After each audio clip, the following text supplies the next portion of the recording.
WhatsApp link 1.59 లక్ష రూపాయలు మాయం. వార్త సారాంశం. మోసం జరిగిన తీరు.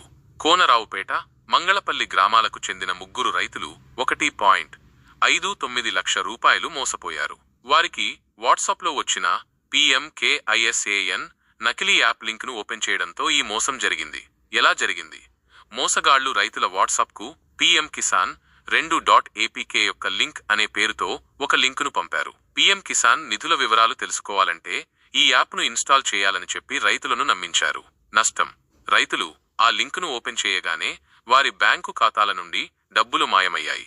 చిత్రంలో చూపిన విధంగా ఒక ఖాతా నుండి అమెజాన్ ఆర్డర్ కోసం 19,000 రూపాయలు డెబిట్ అయినట్లు ఉంది. వార్త ప్రకారం 82,000 రూపాయలు, 57,000 రూపాయలు, 19,000 రూపాయలు ఇలా 3 ఖాతాల నుండి డబ్బులు డెబిట్ అయ్యాయి.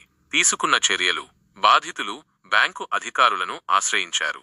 బ్యాంకు వారు డబ్బులు వేరే ఖాతాలకు బదిలీ అయినట్లు నిర్ధారించారు. సైబర్ నేరగాళ్లు ఈ బదిలీలపై దర్యాప్తు చేస్తున్నారు.